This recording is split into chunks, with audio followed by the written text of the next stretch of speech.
Chapter 371. Looks like you need a hand. The second wave hit harder and faster, the monsters surging forward with renewed ferocity. Alara stood her ground on the icy platform, her staff glowing as she unleashed a series of frost spells. Cedric and the other adventurers formed a protective line around her, their blades and shields flashing in the dim light. Their coordination allowed Alara to focus on dealing damage, her spells striking with precision and efficiency. Her confidence grew with every cast. She could feel herself adapting to the chaotic rhythm of the battlefield, where her attention had to shift constantly between the monsters, her allies, and the icy terrain beneath them. Each movement felt more deliberate, her instincts sharpening with every encounter.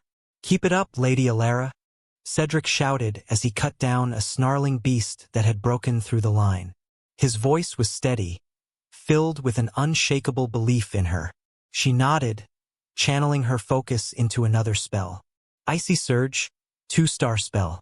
A wave of jagged ice erupted from her staff, spreading across the platform and freezing several smaller creatures in their tracks.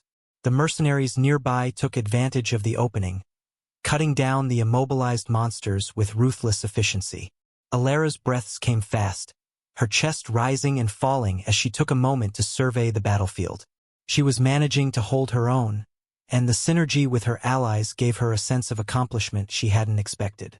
But then, the air shifted. It was subtle at first, a faint hum at the edge of her awareness. The sky above them darkened as ominous clouds began to gather, and a low rumble of thunder rolled across the sea. Alara's grip tightened on her staff as she felt it, a strange pull in the mana around her. Her gaze snapped toward the center of the platform, where the faint shimmer of converging mana caught her attention. The energy was unusual, twisting and coalescing in a way she couldn't quite explain. It wasn't natural, and it sent a shiver down her spine. "What is that?" she thought, her mind racing. The convergence was growing stronger, the mana swirling as though drawn to a single point. It was chaotic, unbalanced, and utterly foreign. "Alara!" Cedric's voice jolted her back to the present. She barely had time to react as a monstrous creature lunged at her, its claws glinting in the faint light. Cedric's blade intercepted it, the clash reverberating through the platform. "Stay focused." "Right," she replied, shaking off her unease. Whatever was happening with the mana, she couldn't afford to be distracted now. Not with the monsters pressing harder than ever. The density and strength of the creatures had increased dramatically. Larger beasts with hardened scales and glowing eyes pushed through the ranks, their sheer power threatening to overwhelm the defenders. Alara gritted her teeth, channeling mana for another spell even as her arms burned from the strain. Frost Nova, 3-star spell.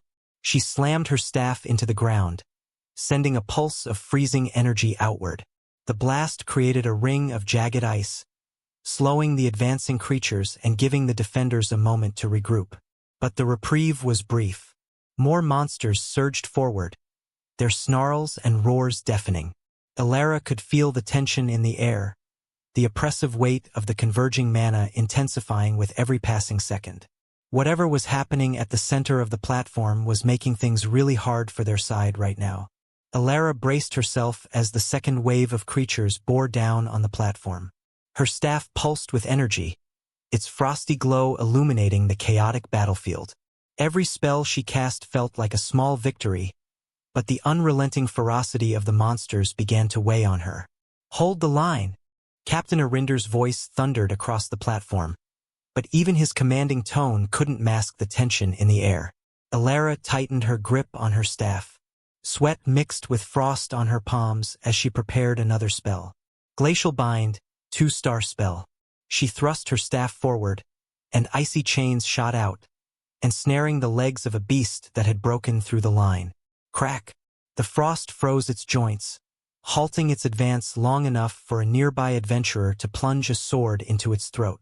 "Good work, Lady Alara," Cedric called, his blade slashing through another creature that lunged toward her. "Stay sharp." She nodded, her heart pounding as she turned her attention to a cluster of monsters trying to break through the left flank. Channeling mana into her staff, she cast another spell. Frozen Lance Barrage, 2-star spell. A volley of icy lances erupted from her staff, hurtling toward the creatures with a resounding whosh thunk. Each lance struck with precision, freezing limbs and sending shards of ice scattering across the platform. But as the last lance found its mark, a sound cut through the battlefield. A piercing, guttural screech from the center of the formation. Screech! Alara's breath hitched, and an involuntary shiver ran down her spine. The sound wasn't directed at her, but it carried a weight that froze her in place for a heartbeat too long. What was that? She thought, her pulse racing. The air grew heavier, and the mana swirling in the center of the platform intensified. Alara! Cedric shouted, jolting her back to focus. They're breaking through. She forced herself to move, channeling mana into her staff once again. The creatures were closing in, their glowing eyes locked on her as though sensing the importance of her role.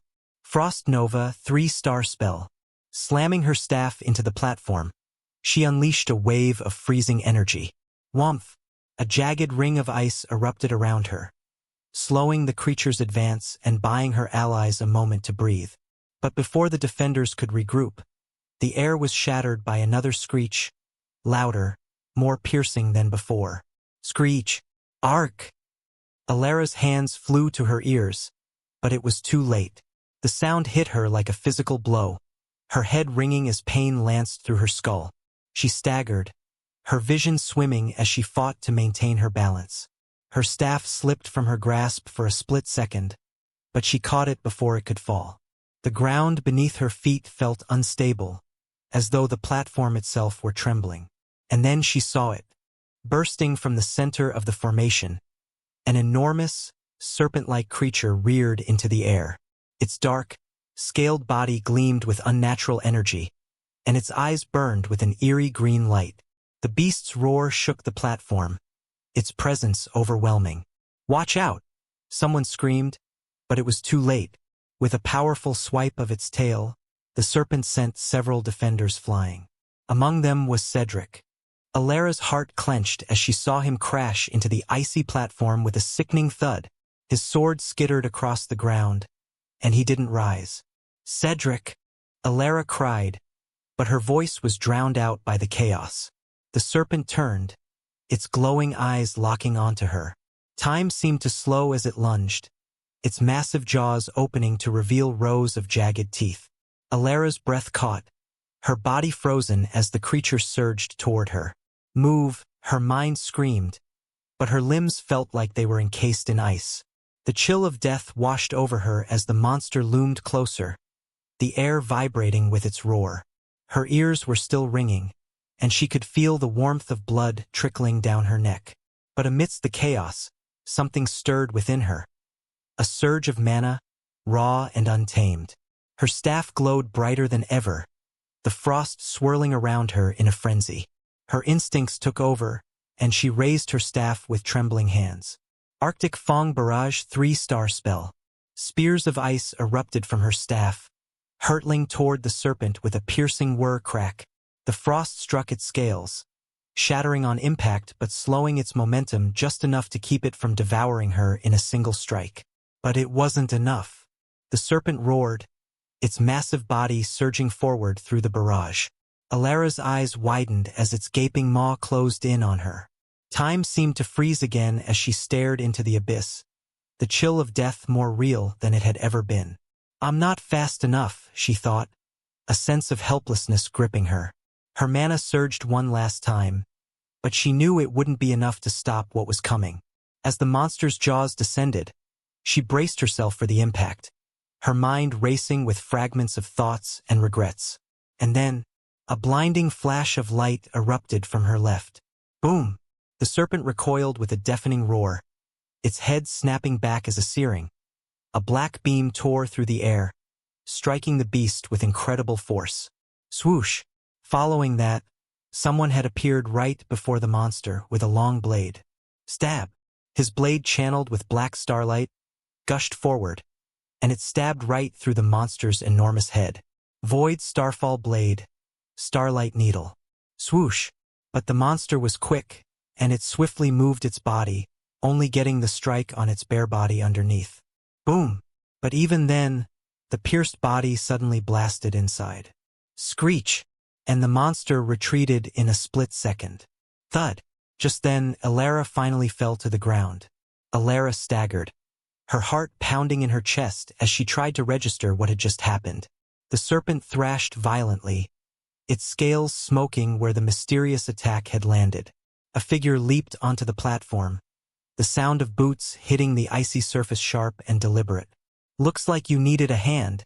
Chapter 372. Looks like you need a hand, too. Alara gasped for air, her vision blurry as the chaos of the battlefield began to settle around her. Her staff clattered to the icy platform as she slumped forward, her trembling hands catching her just before she collapsed entirely. The serpent's retreating roar echoed in her ears, though faintly as if muffled by a heavy veil. Then, she heard it. A voice, clear and steady, cutting through the haze. Looks like you needed a hand. Alara's eyes flicked upward, and she saw him standing there, the figure who had leaped in to save her. His coat billowed slightly in the breeze, his dark blade humming faintly with residual energy. For a moment, she didn't comprehend the face, but then the familiarity hit her. "Luca," she murmured, her voice hoarse.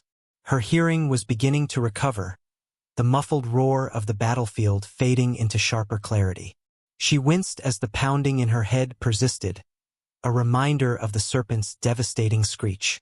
"You know my name?" Well, I heard it when we getting briefed." "I see." Luca glanced at her briefly, his sharp eyes assessing her condition before turning his attention back to the retreating serpent. "In any case, it appears that you're awake." "Good," he said, his tone casual yet somehow grounding. "Get yourself together. It's not done yet." His words stirred something in her, a reminder of her training, of the resilience she was supposed to embody as an awakened. Alara took a shaky breath, forcing herself to sit upright. Her hands found her staff, the cool wood anchoring her amidst the lingering dizziness. "I'm still alive," she thought, her pulse steadying as she gripped the staff tighter. Her body ached, her ears still ringing faintly, but she could feel her strength returning. It was slow, but it was there. Even as a mage, her body had the natural resilience of the awakened, a gift that kept her from succumbing to the damage she had endured. "You're still shaking," Luca said, his gaze flicking toward her again. His tone was matter-of-fact, but not unkind. "Stay low for a minute. Let your head clear."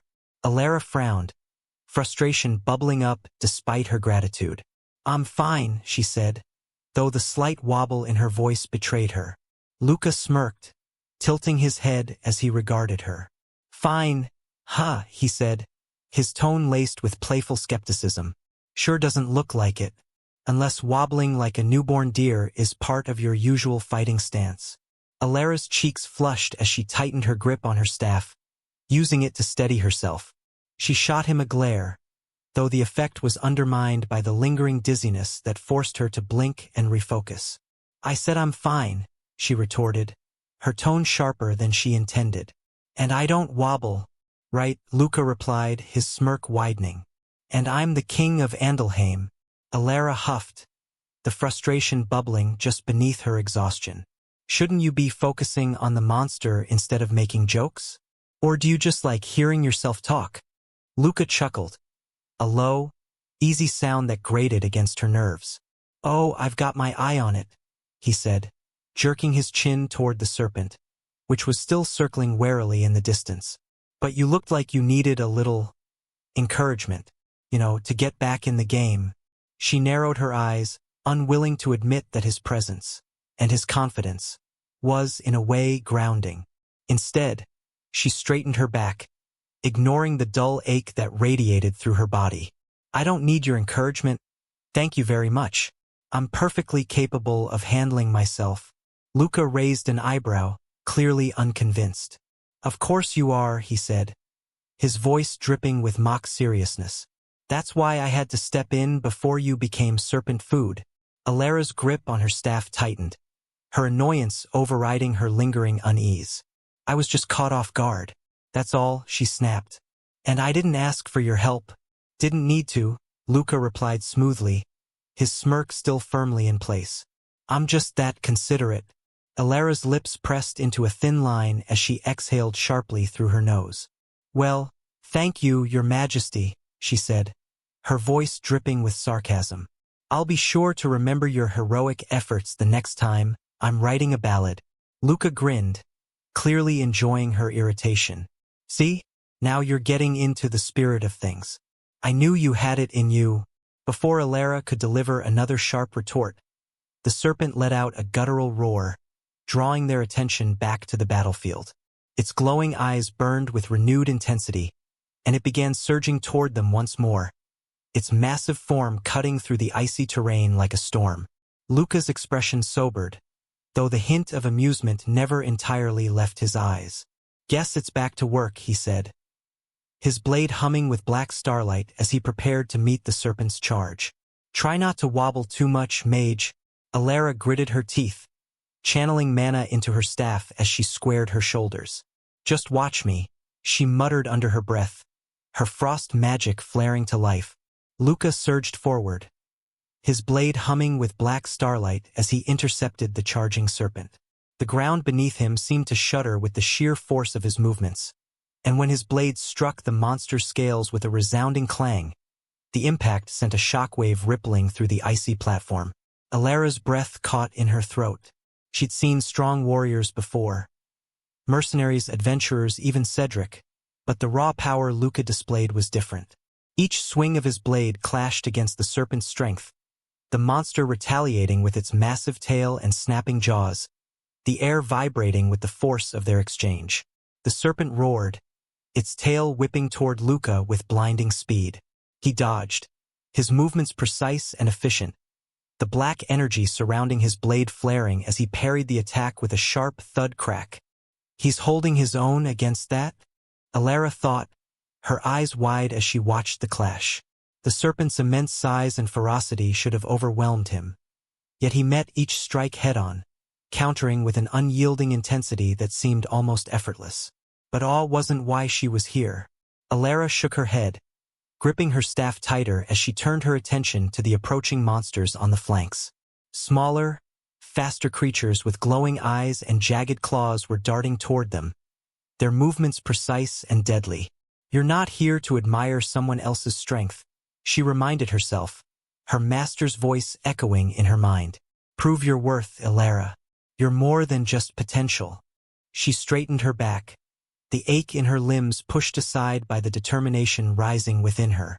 Frost began to swirl around her staff, the air cooling rapidly as she prepared to cast. If he's going to keep that serpent at bay, then I'll make sure nothing else gets in his way, she thought, planting her feet firmly on the icy platform. Frostveil Barrage 2-star spell. Alara thrust her staff forward, and a volley of crystalline ice shards erupted from its tip, arcing through the air with a sharp whoosh. The shards struck the first wave of monsters with precision, freezing one in mid-leap and impaling another that was darting toward Luca's flank. She pivoted, already channeling another spell as more creatures rushed in from the sides. Their glowing eyes locked on her, sensing her as the next threat. Good, she thought, her grip tightening on her staff. Then come, Glacial Barrier, 3-star spell. She raised her staff high, tracing a complex sigil in the air. Frost surged outward, forming a jagged wall of ice along the edge of the platform. Crack snap, the barrier erupted, halting the advancing creatures and funneling them toward the center where she could pick them off more easily. The monsters snarled, their claws raking against the icy surface as they tried to break through. Alara didn't wait. She focused on the weak points in their formation, her frost magic flaring with purpose. Frostbite Lances, 2-star spell. A trio of icy spears materialized in the air around her, each glowing faintly with blue mana. With a flick of her wrist, she sent them hurtling toward the monsters. Thunk. The lances struck with deadly accuracy, pinning 2 creatures to the ground and forcing the others to hesitate. She exhaled sharply, sweat beading on her brow as her mana reserves dipped lower. The creatures were relentless, but so was she. No distractions, she told herself. He is holding the serpent. I'll make sure the rest don't get close. Her determination only deepened as she glanced toward him. Luca was locked in combat with the massive serpent, his blade striking with precision as he dodged and countered its ferocious attacks. Every movement was calculated, his strength and speed weaving together seamlessly. It was awe-inspiring, but it also pushed her to prove herself. Alara turned her attention back to the monsters, her frost magic flaring to life once more. "Let's see you try this," she muttered, her voice steady despite the adrenaline coursing through her. Frozen Tempest, 3-star spell. She spun her staff in a wide arc, unleashing a spiraling storm of frost and wind. Hush! The icy tempest engulfed the monsters, freezing their limbs and slowing their movements as shards of ice battered them mercilessly. The battlefield began to shift. The smaller monsters faltered under her relentless assault, their numbers thinning as her frost magic carved through them. The platform was hers to control, and she wielded that control with everything she had. "This is my fight too," she thought, her confidence growing as she saw the creatures fall. "And I won't be outdone." Behind her, Luca's voice cut through the chaos, sharp and confident. "Nice work, mage. Keep it up." Alara smirked faintly at that. Heh! Chapter 373, Teamwork. The battlefield was chaos, but for the first time Alara felt like she was starting to control it. Her frost magic had carved a clear space around her and thinned the relentless waves of smaller monsters. Her movements were more fluid now, her casts sharper and more deliberate as her confidence grew. Still, her mana reserves were dwindling rapidly. She could feel the strain in the aching heaviness of her limbs and the faint buzz in her head as she pushed herself harder and harder. Her frost magic continued to hold the line, but each spell drained her a little more. "I need to keep going," she thought, her staff glowing faintly as she sent another volley of ice lances toward a snarling beast. The creature crumpled to the ground, frozen in place. But then her vision blurred for a moment, and she stumbled slightly. Her chest tightened as she realized what she had been avoiding for the past few minutes. She was running out of mana. Badly. "I need a mana potion," she thought, her fingers fumbling for the vial strapped to her belt. But the monsters weren't relenting, and as she paused to uncork the potion, a clawed beast lunged toward her, its glowing eyes locked on her exposed form. Alara's heart jumped, and she swung her staff in reflex, but her movements were slower now, her mana nearly depleted. Just as the beast's claws came within inches of her, a flash of dark steel cut through the air. Slash! The monster fell, its body cleaved cleanly in two. Alara staggered back, gasping as she looked up to see Luca standing before her, his black blade still humming faintly with energy. "Need a hand again?" he said, his tone light but his sharp eyes already scanning the battlefield. Before she could respond, he added, "I don't have time to babysit, though. I need an opening." Alara blinked, her chest still heaving as she struggled to recover. "An opening?" she repeated, her voice faint but questioning. Luca nodded, his gaze shifting toward the massive serpent still circling them in the distance. Its glowing eyes burned with cunning, and its movements were calculated and precise. It wasn't charging blindly anymore. Instead, it was darting in and out of reach, striking quickly and retreating before Luca could land a decisive blow. "That thing's too slippery," Luca explained, adjusting his grip on his blade. "It's playing hit and run, and if this keeps up, it'll wear us down. We need to pin it down. Stop it from moving." Alara's mind raced, the exhaustion momentarily pushed aside as she processed his words.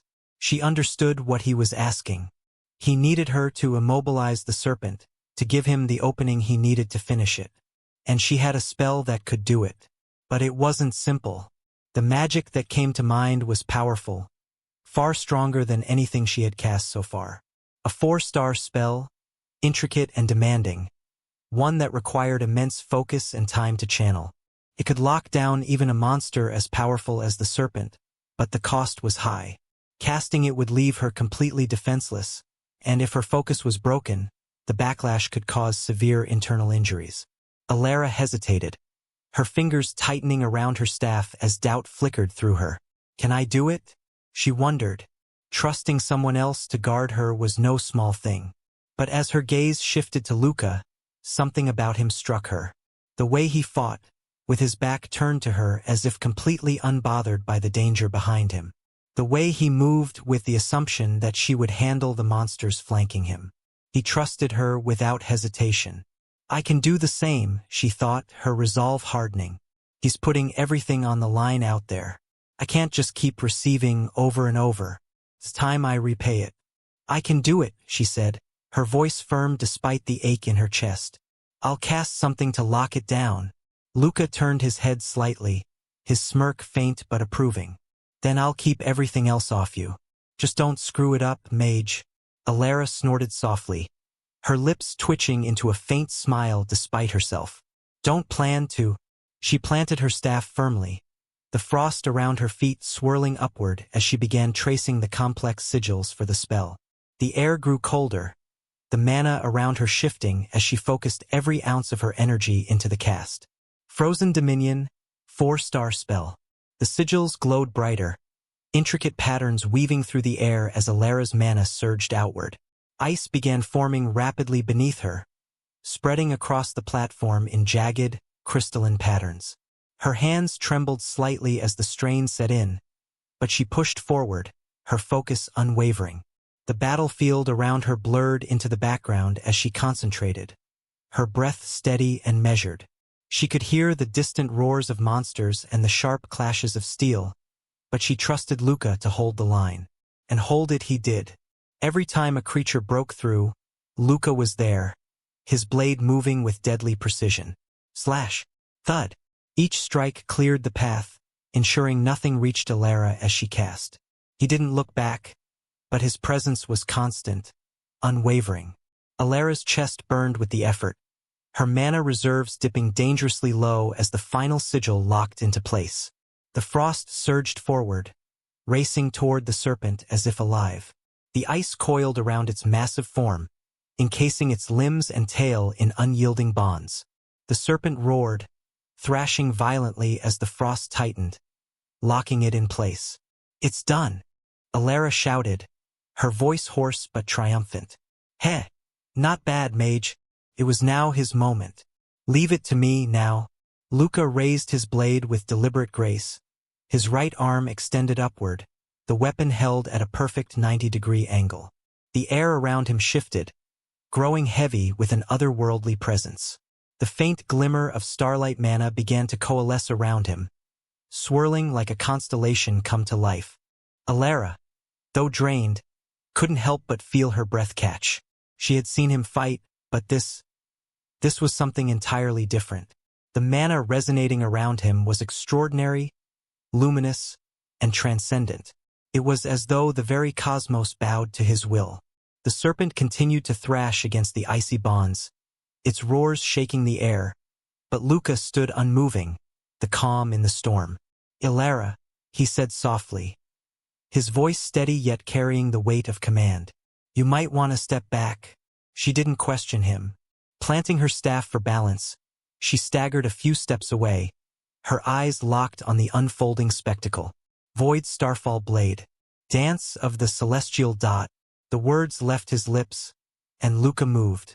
In an instant, he became a blur, his form vanishing and reappearing in sharp, precise arcs around the serpent. Each movement was impossibly fast, his blade leaving trails of pure starlight in its wake. The starlight hung suspended in the air for only a moment before exploding into bursts of radiant energy. Boom! Boom! Boom! The battlefield was awash in brilliance as the serpent's roars turned into cries of pain. Each slash was precise, deliberate, and devastating. 7 times he passed around the serpent, each strike painting the air with celestial light, and each explosion tearing into the monster's colossal form. Alara could hardly believe what she was seeing. The intricate, deadly dance was unlike anything she had ever witnessed, as though Luca himself was wielding the very heavens as a weapon. The serpent's once imposing figure now writhed, weakened and ravaged by the unrelenting assault. The 7th and final slash came, Luca moving faster than her eyes could follow. He reappeared directly behind the serpent, his blade raised in a finishing pose, starlight still cascading around him like falling stars. For a moment there was silence. The serpent froze mid-thrash, its body trembling as the remnants of the starlight energy surged through it. Then it collapsed. The icy platform beneath it cracked under the sheer weight of the monster's fall, and a deafening crash echoed through the battlefield. Luca exhaled slowly, lowering his blade. The starlight mana dissipated, leaving the space around him eerily quiet. "It's done," he said, his voice calm but edged with the faint satisfaction of victory. Alara stared at him, awe and exhaustion warring within her. She managed a faint, breathless laugh. "You are insane." Luca turned to her, smirking faintly. "Takes one to know one, mage." Her chest tightened, not from exertion, but from the realization that the trust she had placed in him wasn't misplaced. She had witnessed his true strength, and it was both terrifying and breathtaking. "Well," she said, steadying herself, "let's hope there aren't more of them." He chuckled softly, sheathing his blade. "If there are, you'll have to freeze it too." "No slacking." Alara rolled her eyes, but the smile on her lips lingered. It was strangely a satisfying fight. Chapter 374. Teamwork 2. Lucavion stood over the massive carcass of the serpent, his blade sheathed and his expression composed, though his sharp eyes betrayed the flurry of thoughts racing through his mind. The once imposing creature lay broken, its twisted form sprawled across the icy platform. Around it, the shimmering frost from Alara's spell clung stubbornly, a testament to her effort and the magnitude of the battle. As the others busied themselves tending to wounds and securing the battlefield, Lucavion extended his hand toward the fallen serpent, his palm hovering just above its lifeless body.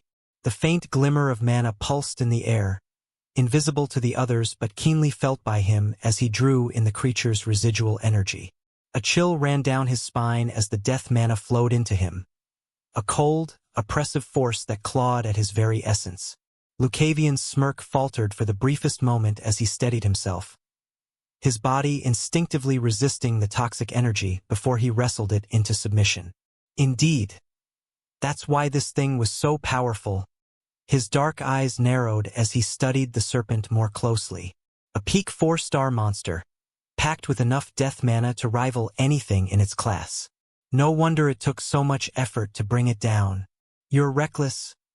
Vital Yara's voice broke into his thoughts, her tone laced with exasperation. "I told you it was dangerous. Why risk yourself for this girl? What were you thinking?" Lucavion chuckled softly, his smirk returning as he straightened, brushing his coat free of frost. "I can't exactly say it's because of a promise, can I?" He mused inwardly, the weight of the unspoken vow lingering at the edge of his mind. Instead, he answered aloud, his tone light and tinged with amusement. "Why not? Life's dull without a bit of danger." Vitaliera hummed in displeasure, her tail flicking against his shoulder. "You're deflecting. There's more to it than that." He tilted his head, his smirk deepening. "Maybe I just have a thing for saving mages in distress. It's good for my image." "Your image?" Vitaliara's exasperation turned to incredulity. "Lucavion, you're impossible." He chuckled again, letting the sound carry away the weight of the moment. "Relax, Vitaliera. The risk was calculated. And here I thought you were good at math," she quipped dryly, though the edge in her tone softened slightly. Lucavion's gaze returned to the carcass, his smirk fading into something more contemplative.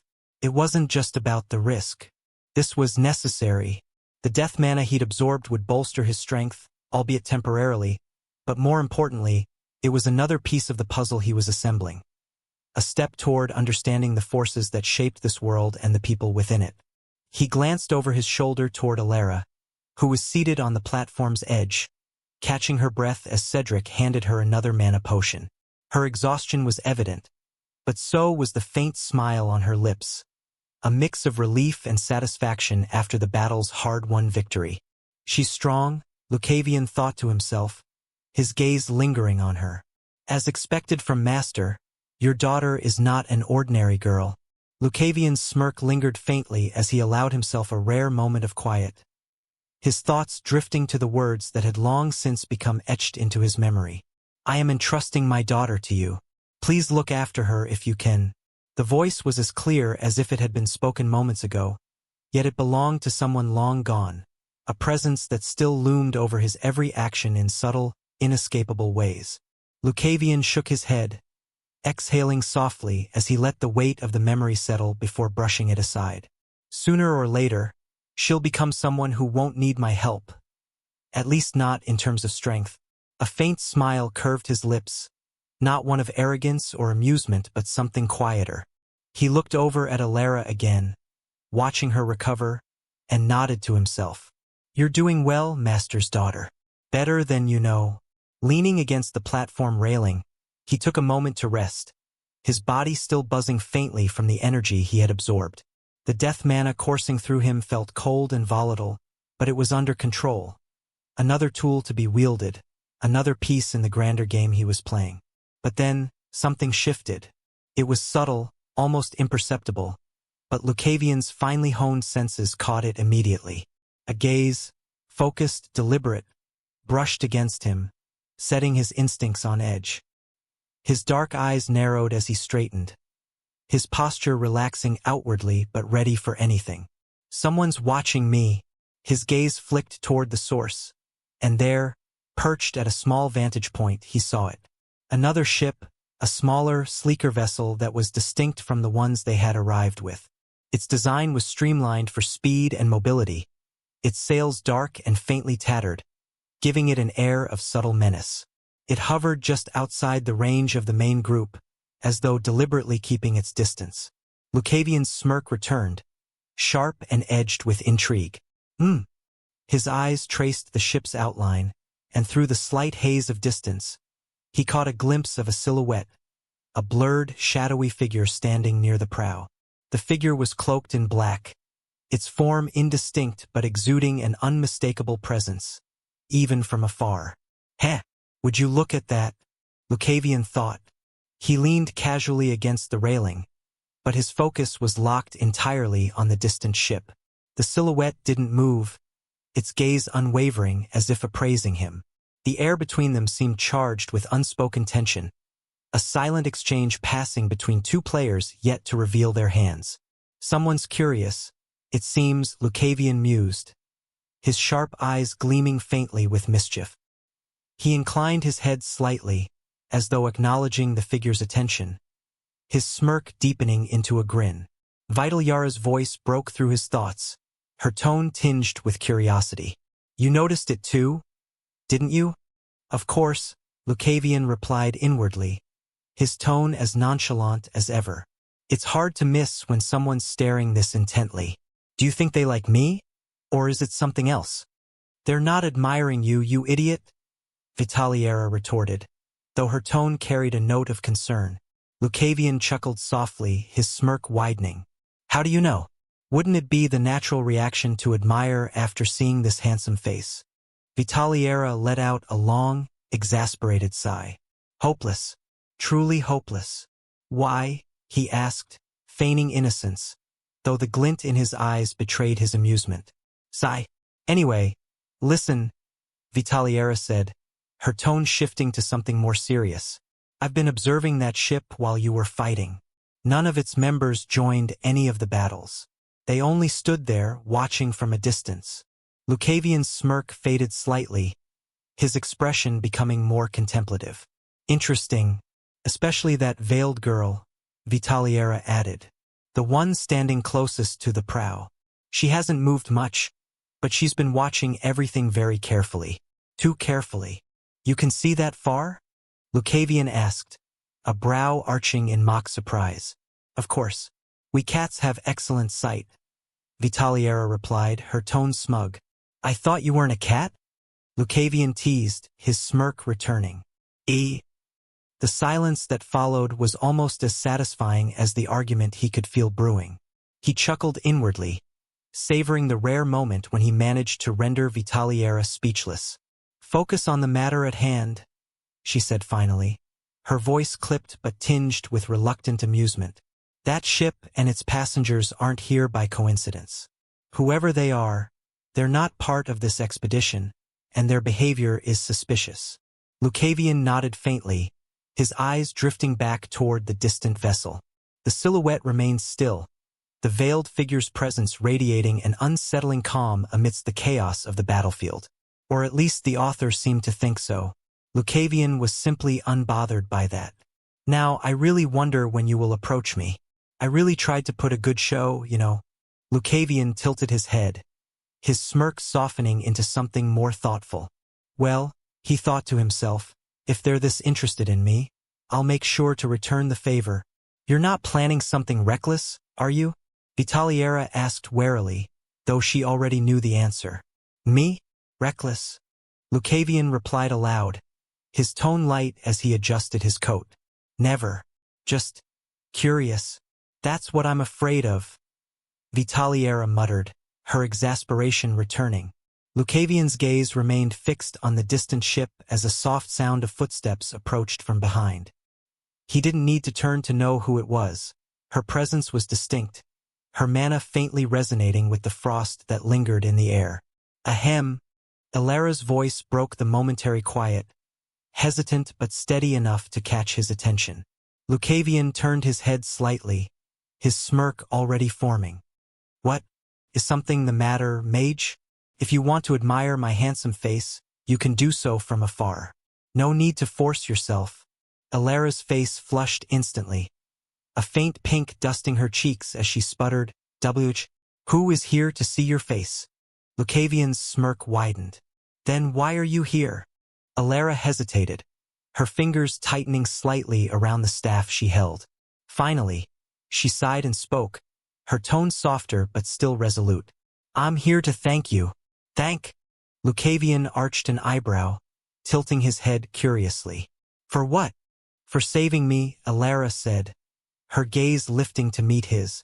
There was no hesitation in her eyes now, only sincerity. Thank you, Luca. Well, this may not be that bad. Chapter 375. Thanks. The battlefield had finally fallen silent, save for the faint crackling of melting ice and the distant crash of waves. The serpent's massive corpse lay motionless, its once imposing form now lifeless and fractured. The defenders, mercenaries, adventurers and soldiers alike, moved cautiously through the aftermath, tending to the wounded and ensuring the remaining monsters had truly been vanquished. Ilara sat at the edge of the icy platform, her staff resting across her lap. Her body ached with a deep, bone-weary exhaustion, but for the first time since the battle began, she could breathe freely. She let her shoulders sag, her chest rising and falling as she drew in slow, measured breaths. Her frost magic had taken a toll on her mana reserves, and the strain of the final spell still left her feeling lightheaded. The faint crunch of boots on ice drew her attention, and she looked up to see Cedric approaching. His face was pale, his usual vigor replaced by a tired heaviness that made him seem years older. Still, his movements were steady, and the faint glimmer of relief in his eyes spoke volumes. Lady Ilara, he said softly as he crouched beside her, his gaze sweeping over her with a mix of concern and reassurance. You did well. She gave him a faint smile, leaning back slightly on her arms. Thank you, Cedric. You don't look so bad yourself, considering. Cedric's expression tightened briefly, his hand brushing over the spot where he had been injured. Though the wound was fully healed, the natural recovery process of an awakened always left its mark. His skin was pallid, his breathing slower than usual, but he dismissed it with a small shake of his head. It's nothing, he said, his voice steady but quieter than usual. The body just needs time to recover its strength. You know how it is. Ilara nodded, understanding all too well. Using potions to heal the awakened came at a price. Rapid regeneration drained the body's reserves, leaving most pale and fatigued in the aftermath. It wasn't life-threatening, but it wasn't pleasant either. Even so, you should rest, she said, her tone firm but kind. There's no telling what's next, and I need you at your best. I will try. As he said that, Cedric fell silent just like Ilara, and that silence between them was comfortable, a brief reprieve from the chaos of the battlefield. The sound of distant waves crashing against the icy platforms and the occasional murmurs of the regrouping defenders filled the air. For a moment, it felt as though the weight of the world had lifted, if only slightly. Then, the crunch of boots against ice drew their attention. Elara turned her head to see a small group of mercenaries and adventurers approaching. Their expressions were a mixture of respect and cautious admiration, their postures more relaxed than they had been earlier, but still carrying the weariness of the fight. One of them, a burly man with a scar running across his cheek, stepped forward. He carried his dented sword slung over his shoulder, and his leather armor was scratched and torn from the battle. Despite his rough appearance, his tone was surprisingly warm as he spoke. "You're Elara, right? The Frost Mage." Elara blinked, surprised by the directness. "Yes, that's me." The man nodded, a faint grin tugging at his lips. "You did good out there. Better than most of us expected from a rogue mage. That wall of ice you threw up kept my squad from being overrun. You've got my thanks." A few murmurs of agreement followed from the others in the group, and a slender woman with a bow slung across her back added, "And that storm spell, you froze those beasts right in their tracks. If it weren't for you, we'd have lost a lot more people." Elara felt warmth bloom in her chest at their words, a mix of gratitude and pride that chased away some of her lingering exhaustion. "Thank you," she said softly, her voice carrying genuine sincerity. "I'm glad I could help." The scarred man gave a short laugh, shaking his head. "Help? You did more than help. You've got talent, mage, and guts too. That's rare." Elara smiled faintly, the praise bolstering her confidence. She glanced at Cedric, who gave her a small, approving nod. The subtle gesture meant more than he realized. It grounded her, reminded her of how far she'd come. For most of her time as a mage, she trained under her master in near isolation, honing her magic in quiet, focused discipline. She'd never had the chance to prove herself in the real world, to show that her efforts had amounted to more than just theory and potential. "Now I'm finally showing them," she thought, the pride swelling further. All those years of training, they weren't for nothing. But as the mercenaries continued to voice their gratitude, the edges of her mind began to wander, her thoughts straying to a darker time. The memories came unbidden, fragments of her old self clawing their way to the surface. She had started much later than most. While others her age had already begun their journeys as awakened, she had been different, weak, broken, and left in a state that most wouldn't have survived. Not now, she told herself firmly, her fingers tightening around her staff. This isn't the time to think about those things. But it was like trying to hold back a flood. The memories swirled, her thoughts pulling her toward the reason she had endured so much, the driving force behind her survival and the person she had become. And with those memories came the emotions, raw, volatile, and all-consuming. She could feel them rising, threatening to spill over like they always did when she let herself dwell on the past. Her chest tightened, the weight of it pressing down like a stone. She forced herself to focus on the present, on the people standing before her, their voices grounding her in the moment. Elara's fingers tightened briefly on her staff as she tried to banish the weight of her thoughts. Usually, in moments like this, she'd cast a spell, small, inconsequential magic, just enough to shift her focus and give her mind something else to latch onto. But right now, even the idea of summoning frost felt heavy. Her mana reserves were depleted, her body ached, and her spirit felt frayed. She let out a slow breath, her eyes wandering aimlessly as the murmurs of the camp buzzed faintly around her. Then her gaze caught on someone. At the edge of the ship, near the railing, a figure stood silently watching the waves. His posture was relaxed, his coat swaying lightly in the breeze. Beside him sat a white cat, its fur luminous under the pale light. The cat's tail flicked idly, its bright eyes fixed on something unseen. Ah, it was Luca, the perfect distraction whether she liked it or not. Her thoughts shifted naturally, latching onto the curious enigma of the man standing before her. Despite his calm demeanor, there was an intensity about him, a quiet power that she couldn't quite place. Elara lingered a moment longer, her gaze fixed on Luca. As her thoughts swirled, She noticed a small group of adventurers standing nearby, their eyes subtly darting toward him. Their postures were hesitant, their voices hushed as they exchanged glances. None of them made any move to approach him. She thought, her brow furrowing slightly. It was odd. Luca had been instrumental in defeating the serpent, his strength and precision turning the tide of the battle. If anyone deserved thanks or recognition, it was him. And yet they seemed reluctant, almost wary, as they observed him from a distance. Why aren't they saying anything? She wondered. If it weren't for him, we wouldn't have made it through that fight. I wouldn't have made it. Her fingers tightened on her staff, the realization hitting her like a sudden gust of wind. She hadn't thanked him either. For saving her, for stepping in when she was moments from being overwhelmed, for holding the line so she could complete her spell. She had been so caught up in the aftermath, so consumed by her own thoughts and exhaustion, that she had let it slip entirely. Right? I should have done it way before.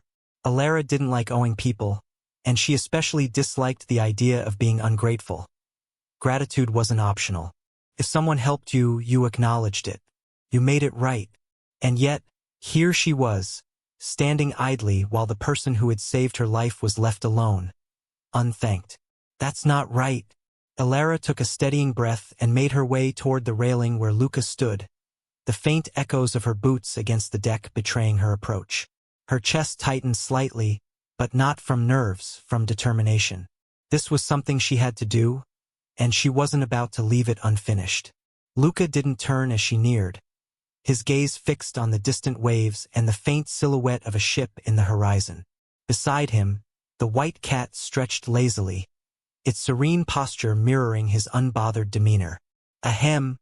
Alara's voice broke the quiet, her tone hesitant but clear enough to pull his attention. Luca turned his head slightly, just enough to glance at her. A familiar smirk curved his lips. What? Is something the matter, mage? If you want to admire my handsome face, you can do so from afar. No need to force yourself. Alara felt heat rush to her face, her cheeks tinged with an unmistakable blush. Who? She sputtered, clutching her staff tighter. Who is here to see your face? Then why are you here? For a moment, Alara hesitated, her fingers fidgeting with the smooth surface of her staff. The teasing in his voice was infuriating, but it didn't shake her resolve. She straightened her posture, meeting his gaze squarely. I'm here to thank you, she said, her voice soft but firm. Luca arched an eyebrow, tilting his head slightly. Thank? He repeated, his tone carrying a hint of curiosity. For what? For saving me, Alara replied, her voice gaining steadiness as she spoke. She let out a breath she hadn't realized she'd been holding and lifted her gaze fully to meet his. There was no waver in her expression now, only sincerity. Thank you, Luca. For a moment, Luca said nothing. His dark eyes studied her, the teasing smirk fading slightly into something subtler, something unreadable. Then, with a faint chuckle, he turned back to the horizon. Well, I guess it's nice to be appreciated for once, he said, his tone lighter now. But you're welcome, mage. Don't get used to it. Alara crossed her arms, narrowing her eyes at him. What's that supposed to mean? Luca glanced at her, his smirk returning. It means I don't make a habit of saving people who almost get themselves eaten. Consider it a one-time favor. Her blush deepened, and she fought the urge to stomp her foot like a child. I didn't almost get eaten. I was just momentarily overwhelmed. Luca hummed, clearly unconvinced. If that's what helps you sleep at night, you really... Impossible? She started regretting talking to this man. Chapter 376. Thanks. 2. Alara pursed her lips, glaring at Luca as he casually leaned against the railing, his smirk unrelenting. She could feel the heat rising in her cheeks again, but she refused to give him the satisfaction of seeing her flustered. You really are impossible, she muttered, her voice carrying a mix of annoyance and resignation. Impossible? Luca repeated, his tone light and teasing. I think the word you're looking for is charming. It's a common mistake. Alara crossed her arms tightly, narrowing her eyes. Charming? You've got to be kidding me. Not at all, he replied smoothly, gesturing toward himself. I mean, look at me. Saving lives, cracking jokes, looking this good while doing it. It's a package deal. She rolled her eyes so hard she almost worried they'd get stuck. You're about as charming as a frostbite spell in the middle of summer. Luca mused, tapping his chin as though considering her words. So what you're saying is, I leave a lasting impression. I'll take it. Alara groaned audibly, shaking her head. How do you even do this? How do you make everything sound like a compliment to yourself?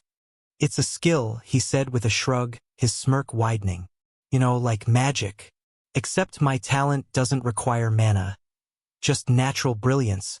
Alara stared at him, her mouth opening and closing as she tried to formulate a response. Finally, she jabbed her staff lightly against the deck in frustration. You are really annoying. And yet, Luca replied, leaning slightly closer with a conspiratorial grin. Here you are, talking to me. By choice, I might add. I came to thank you, she shot back, her voice firm. Not to be verbally assaulted by your inflated ego. Assaulted?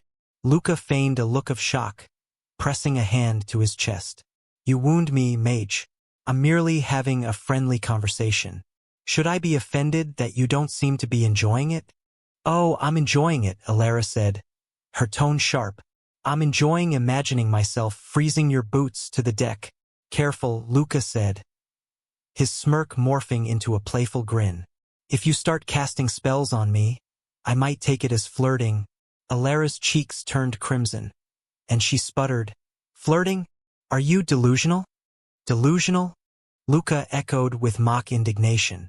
Now you're just being cruel. You really need to work on your gratitude, mage. I already thanked you, she exclaimed, throwing her hands up in exasperation. And now I'm regretting every second of it. You'll get over it, Luca replied casually, turning his attention back to the waves as though their exchange hadn't just unfolded. Besides, I've already forgiven you. Forgiven me? Alara's voice pitched higher, her indignation spilling over. For what?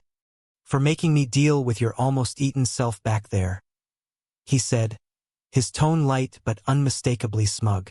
It was a close call, you know. Very stressful for me. Alara clenched her fists, her patience fraying.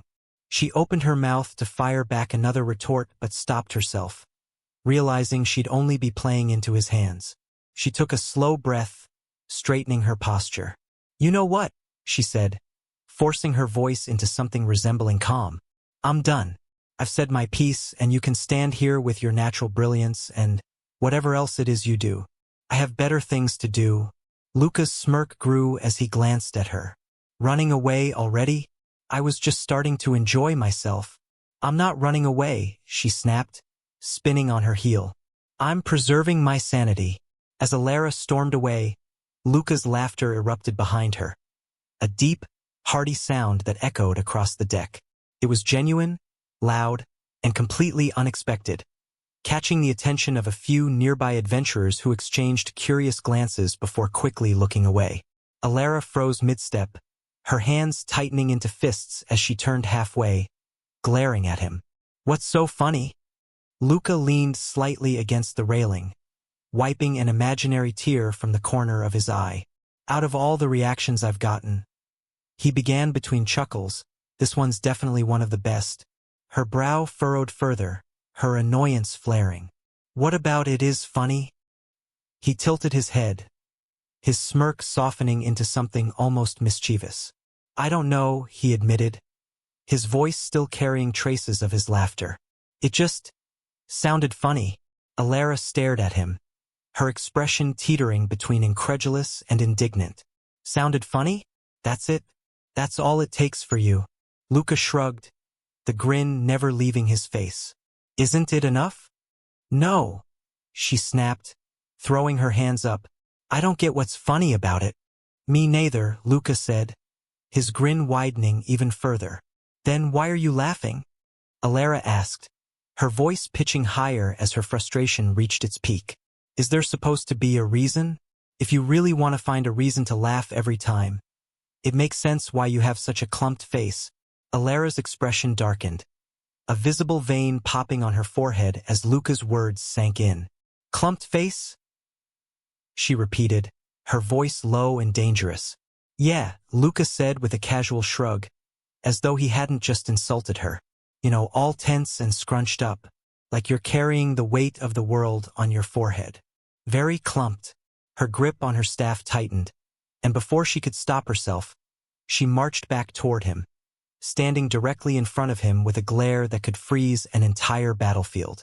My face is not clumped, she snapped, her tone sharp and indignant. Luca tilted his head slightly, a faint smirk tugging at his lips as he leaned down, lowering his gaze to meet hers directly. Their eyes locked for a moment, and Alara could feel her irritation simmering beneath the surface. But then, his gaze shifted subtly, his dark eyes trailing over her skin with a scrutinizing yet oddly casual air. Luca murmured, his smirk fading into something resembling thoughtfulness. Some small burps, maybe a few cracks. Nothing too much. Burps. Cracks? Alara sputtered, her cheeks flushing with a mix of indignation and embarrassment. What are you even talking about? But before she could say more, she felt it.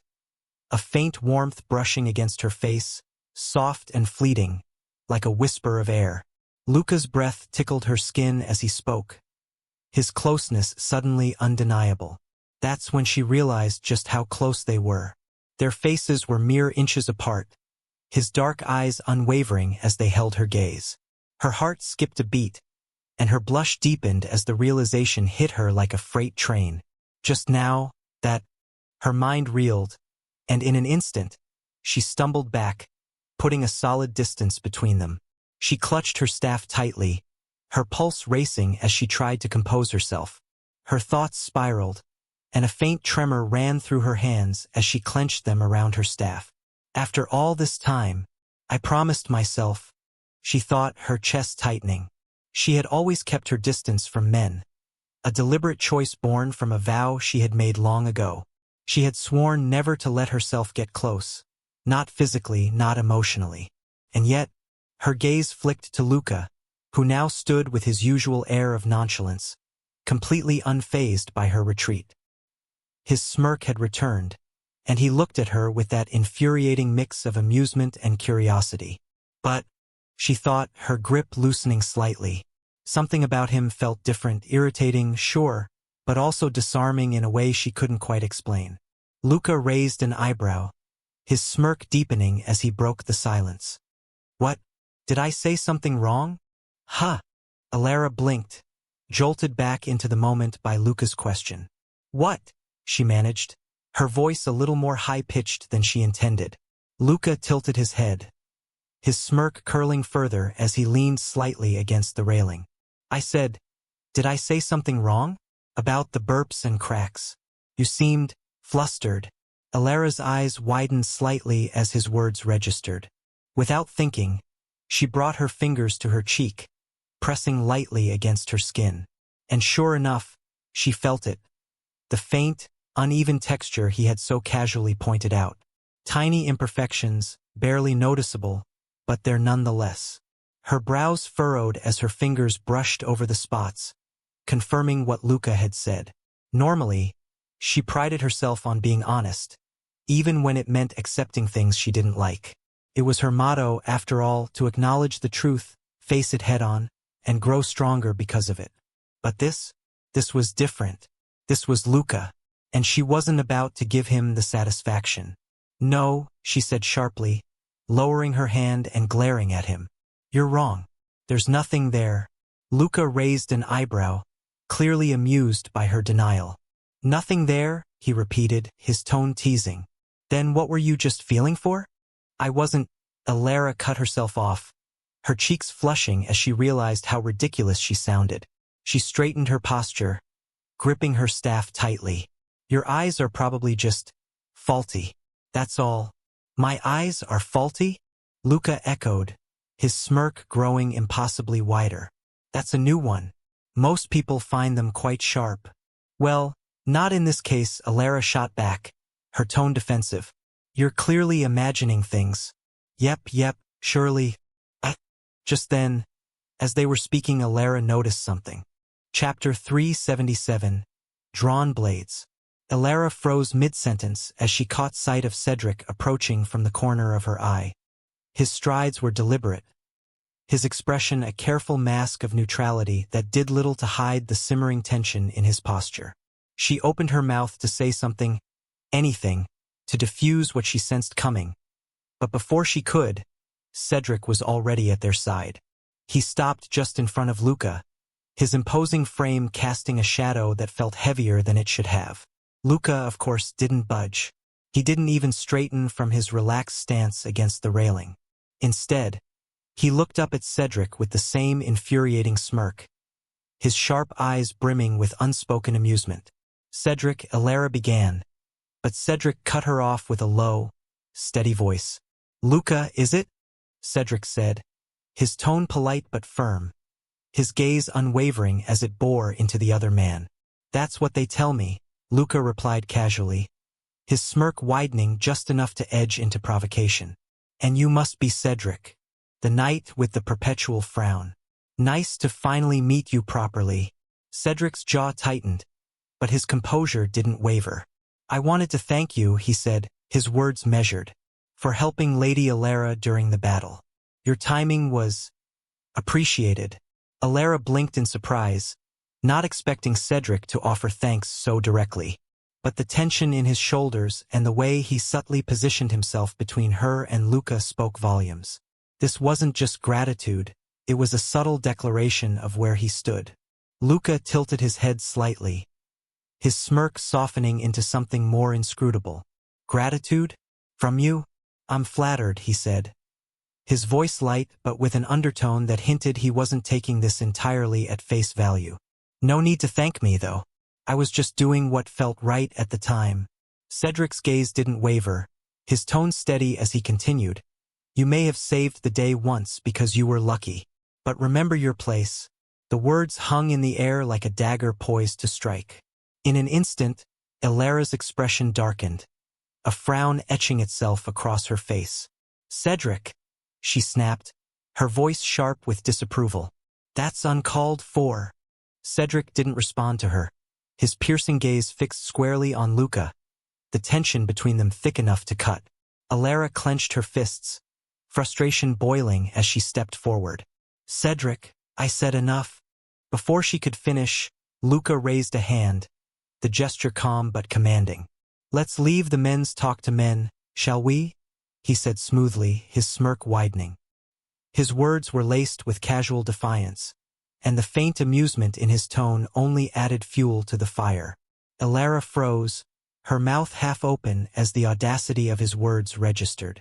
Excuse me, she began, her tone bristling, but Luca was already turning his attention back to Cedric, his sharp eyes glinting with a mix of curiosity and challenge.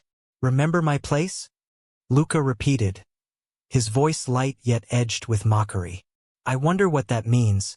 Cedric's expression hardened, his hand resting on the hilt of his sword, a habitual gesture rather than a threat. It means, he said evenly, that no matter your skill, no matter your luck, you're an outsider here. Don't think for a moment that saving Alara once changes that. Luca chuckled softly, the sound low and almost dismissive. Outsider, he echoed, his gaze narrowing slightly as his smirk turned razor-sharp. Interesting. You talk about me as though I'm a wild card, someone unpredictable. And yet, here I am, standing before you unarmed while you cling to that hilt like it's the only thing keeping you grounded. Cedric's grip on his sword tightened ever so slightly, the movement subtle but telling. Alara's frustration reached its peak as she stepped forward, placing herself firmly between the two men. That's enough, both of you, she said, her voice cutting through the tension like a blade. Her gaze darted between them, fire in her eyes. Cedric, you've said your piece. And Luca, stop provoking him. Luca's smirk widened as he leaned slightly forward, his dark eyes locking onto Cedric's with a mix of amusement and challenge. He completely ignored Alara's sharp command to stop, his voice carrying a deliberate casualness that only served to stoke the tension further. Let's say I don't know my place, wherever that might be, Luca said, his tone smooth but laced with subtle provocation. "What are you going to do about it?" Cedric's hand tightened on the hilt of his sword, his gaze narrowing dangerously. Without another word, he drew his blade in a single fluid motion, the steel catching the faint light as it gleamed ominously. "I will make sure you remember it," Cedric said, his voice firm and resolute. Luca's eyes flickered with a subtle glint, something sharp and calculating beneath the surface of his smirk. He straightened from his relaxed position, his coat shifting slightly as he took a single deliberate step toward Cedric. "Do you know what drawing your blade means?" he asked, his tone dropping to something quieter, yet no less sharp. "I do," Cedric replied, his stance steady. "I challenge you to a duel." "Ho!" Luca's smirk widened into a full grin, his dark eyes alight with something between amusement and exhilaration.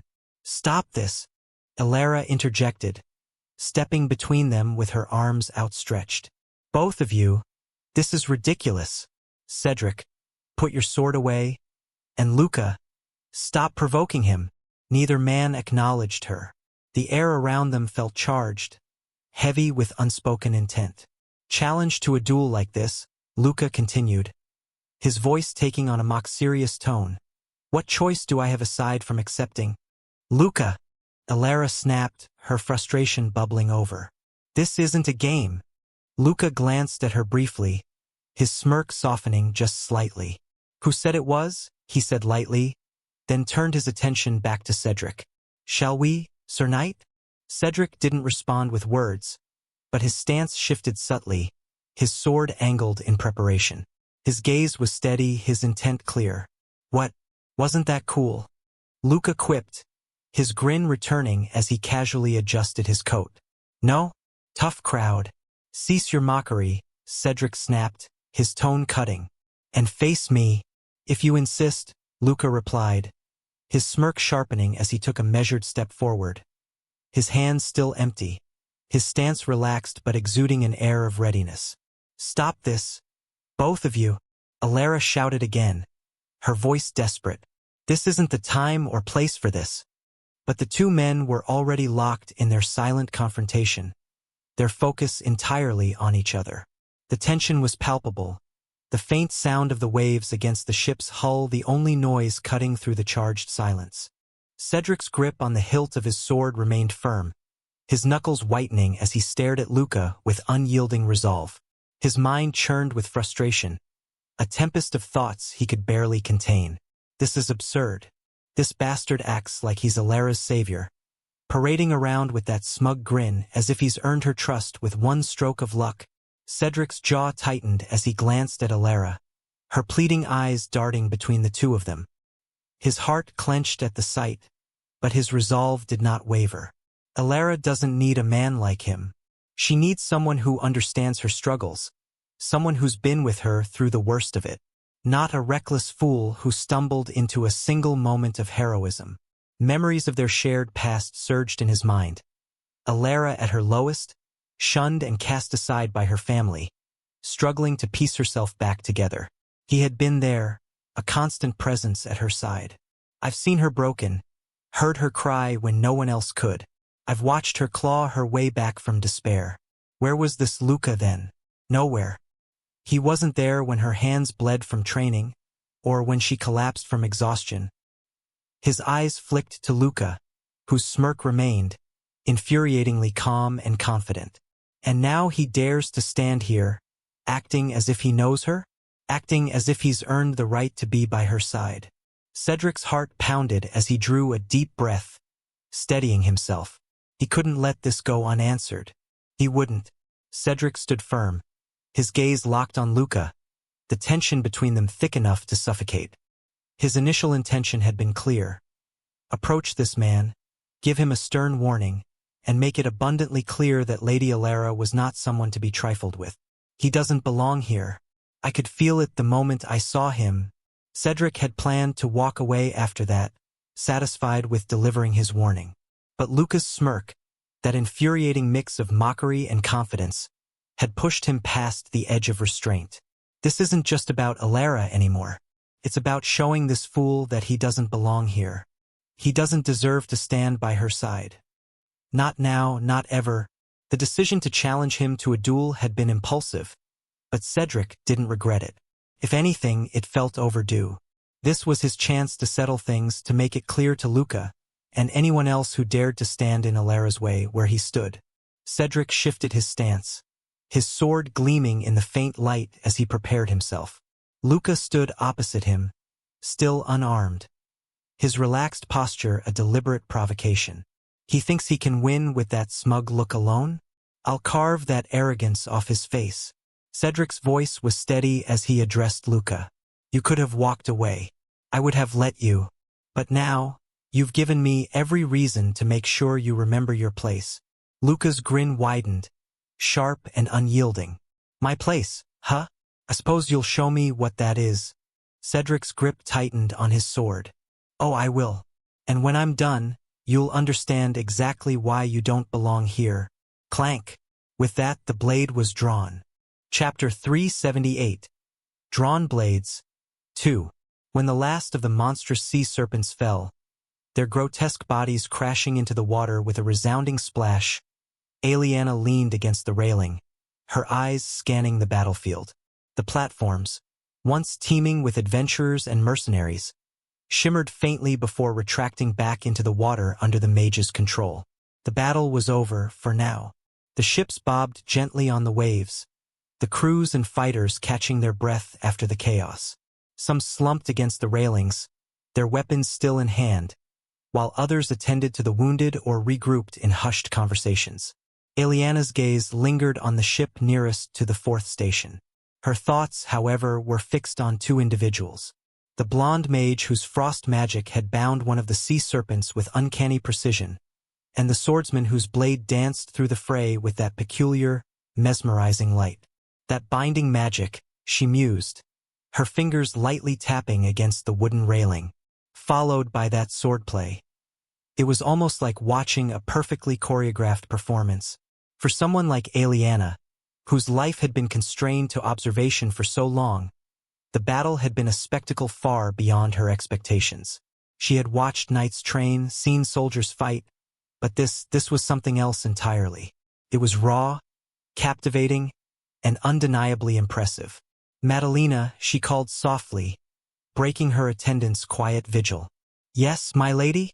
Madalena stepped closer, her hands folded neatly as she awaited Aliana's words. That young swordsman, Aliana began, her voice calm but carrying a note of curiosity. The one from the fourth station, and the frost mage as well. Can I have a talk with them? Madalena's brow furrowed slightly at Aliana's request, the soft hum of the waves underscoring the silence between them. She hesitated, clasping her hands tightly in front of her. My lady, she began cautiously, her tone tinged with regret. I'm afraid that's not possible. The Duke allowed you to come here under strict orders to ensure your safety. Leaving the ship or interacting directly with the adventurers would go against his express instructions. Aliana's fingers drummed against the wooden railing, her gaze sharpening. Madalena, I understand my father's concerns, but this is important to me. I want to see them up close, to speak with them. Surely that isn't too much to ask. My lady, Madalena said, her voice growing firmer but still gentle. You know I cannot defy the Duke's orders. Your safety is my highest priority. I cannot permit you to leave this ship. Aliana's posture stiffened, her hands clenching into fists. Madalena, she said softly, a faint tremor in her voice, you know as well as I do that this moment is likely the last time I'll have a chance to be outside like this. I've accepted that my life will return to confinement, that I'll be locked away again. Please, let me have this one request. The plea hung in the air, and for a moment, Madalena faltered.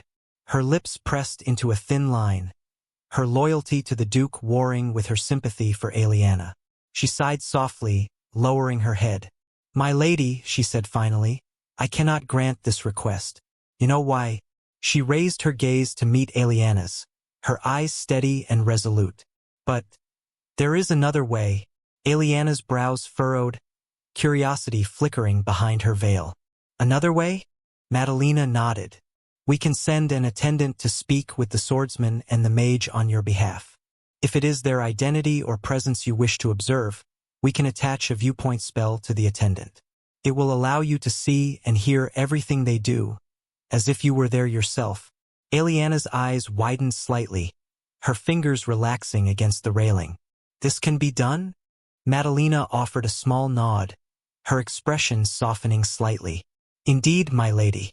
It's a newly advanced magical item developed by the Central Magic Tower. We brought several with us for this expedition to test their performance in real-world conditions. Since this expedition requires careful surveillance of the adventurers and the battles, it has proven invaluable to the knights. Eliana's eyes narrowed behind her veil, her fingers tightening slightly against the railing. I see, she murmured, her voice trailing off. The thought twisted inside her, a bitter ache rising in her chest. Why had this device not been invented sooner? If she'd had access to such a thing in the past, she could have glimpsed the world beyond her suffocating walls.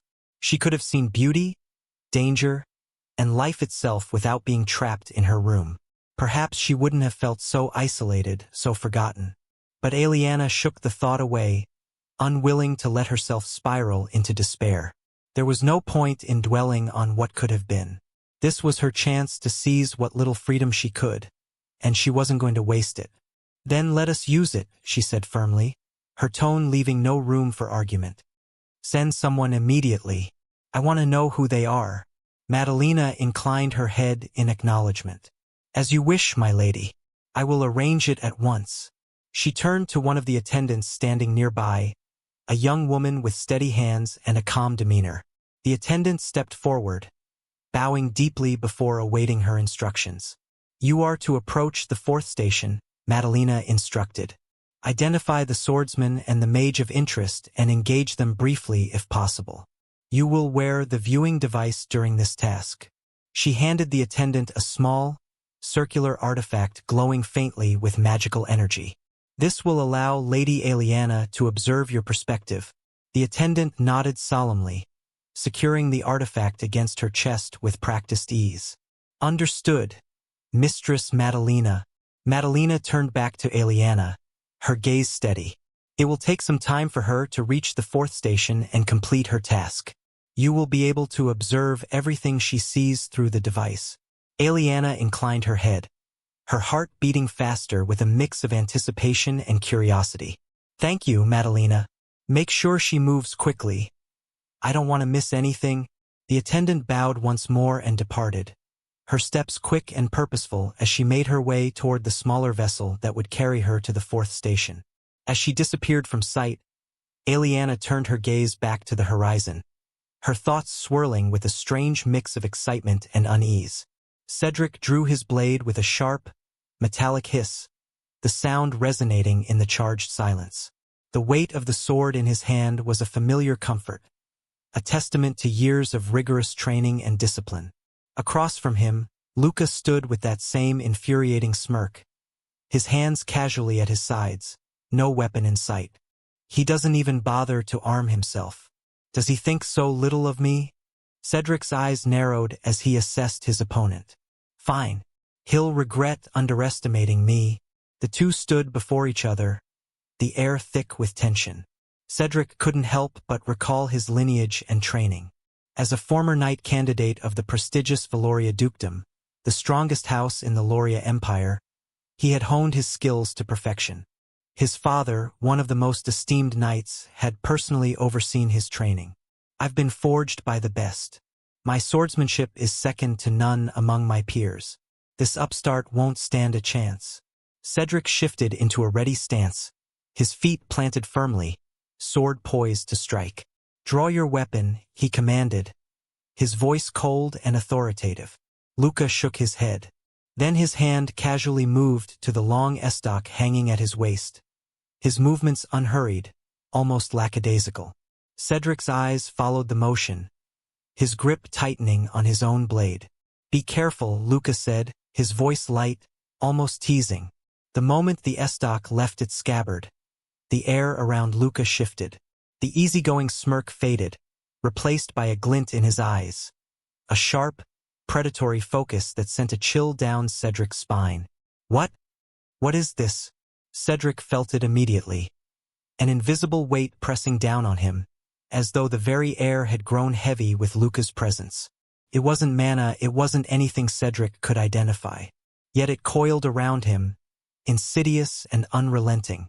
Luca took a single step forward, his movements slow and deliberate. Has it started? The trembling? Cedric's heart jolted as he glanced down at his hand. His knuckles, so firmly gripped around the hilt of his sword moments ago, were now shaking uncontrollably. What is this? What's happening to me? The realization hit him like a blow. A knight, a warrior forged in the fires of discipline and resolve, had no room for fear. Yet his body betrayed him. The tremor in his hands spread, his entire frame now trembling under the unseen weight of Luca's presence. Unacceptable, Cedric growled under his breath, forcing himself to stand taller. This was a disgrace. A knight of the Valoria dukedom did not falter before an opponent, especially not one as insolent as this. With a deep breath, Cedric summoned his mana, channeling it through his body. The familiar warmth of power coursed through his veins, settling his nerves and steadying his movements. Knight's Heart.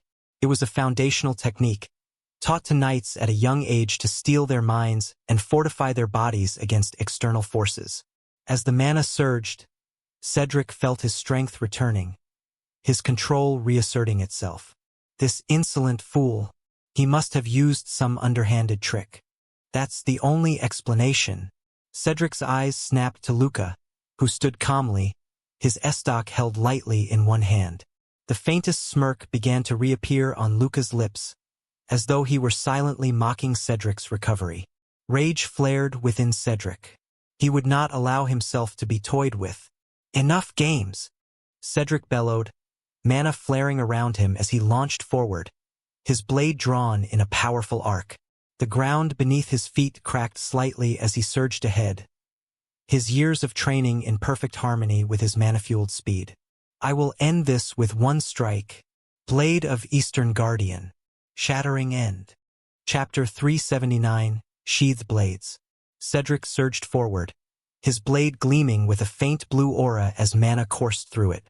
The ground beneath his feet cracked further with each step, the force of his movement a testament to the technique he was about to unleash. Blade of Eastern Guardian. Shattering End. It was a move taught to him by his father, a masterful technique passed down through generations of knights in the Valoria dukedom. Designed to overwhelm and shatter an opponent's defenses, it was a strike of absolute precision and devastating power. Cedric had never failed with this technique, not even during the grueling sparring matches of his training. This ends now. As he closed the distance, Cedric's focus narrowed. Every muscle in his body moved with purpose, the mana in his veins flowing in perfect harmony with his strike. His long sword arced downward with unstoppable force, aimed directly at Luca's center. But then, as the blade descended, Cedric caught the flicker of a movement, a faint blur that defied expectation. What is that? Luca's estoc moved, but it was not a single blade responding to the attack. For a brief moment, it appeared as though an entire circle of blades surrounded him, each moving in perfect synchronization. The estoc in Luca's hand blurred, creating the illusion of simultaneous strikes that encompassed every angle. Impossible. He has one blade, just one. How can it feel like a dozen? The air itself seemed to shiver under the force of the motion, and Cedric felt a cold pressure creep along his spine. His attack, which had been flawless in execution, met not with resistance but with a calculated redirection. The force of his strike dissipated, absorbed and deflected by the simultaneous movements of Luca's estoc. The momentum that Cedric had built, the power he had poured into the shattering end, crumbled as his sword was swept aside, his balance faltering. No, this can't be.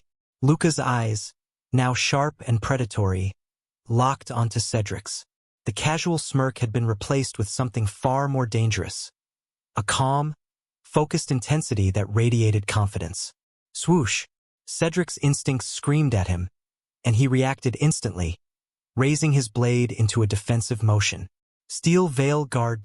His sword came up in a sweeping arc, positioning himself to intercept Luca's next attack.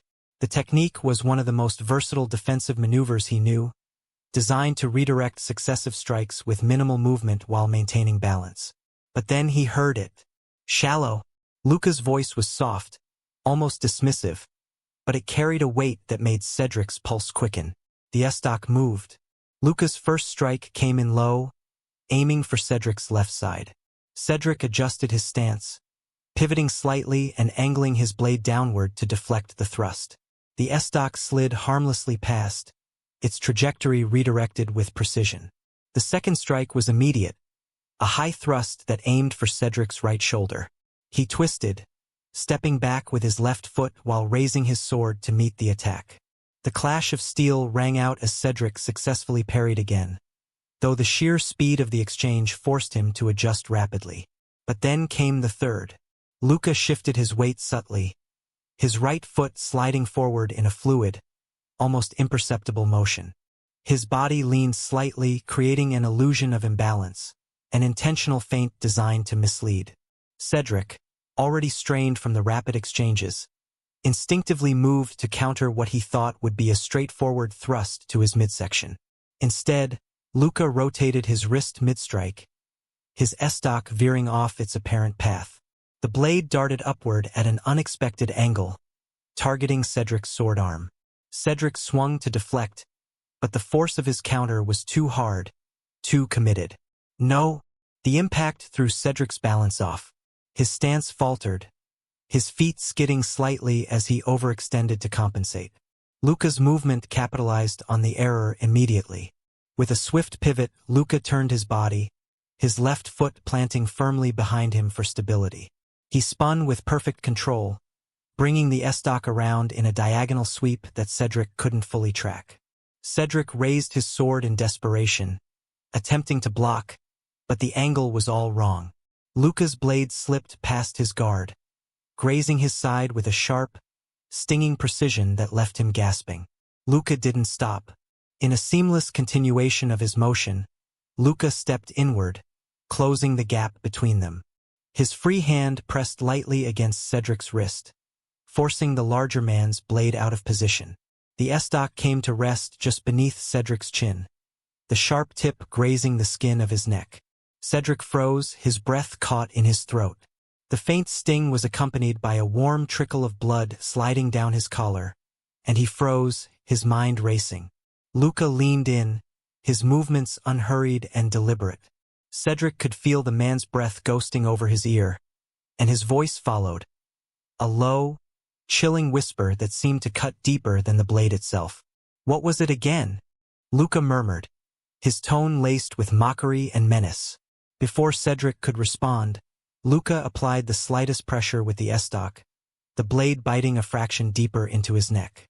"Ah, yes," Luca continued, his voice now even softer, sending a shiver down Cedric's spine. "Remember your place." The words hung in the air like a blade poised to strike. Cedric's pulse thundered in his ears as his eyes darted to Luca's. What he saw made his blood run cold. Those pitch-black eyes, now devoid of their earlier mockery, burned with an intensity that felt otherworldly. They were sharp, calculating, and brimming with a controlled danger that made Cedric's entire body tense. "Remember it well," Luca said, his voice dropping to a near growl. As suddenly as the moment had descended, it passed. Luca's expression shifted, the intensity melting away as a casual, easy smile returned to his face. The estoc withdrew, and Luca straightened, patting Cedric's shoulder with a gesture that was almost friendly. "That was a fine duel, Mr. Knight," Luca said, his tone light and conversational, as though they had just finished a friendly spar. "I must thank you for the opportunity."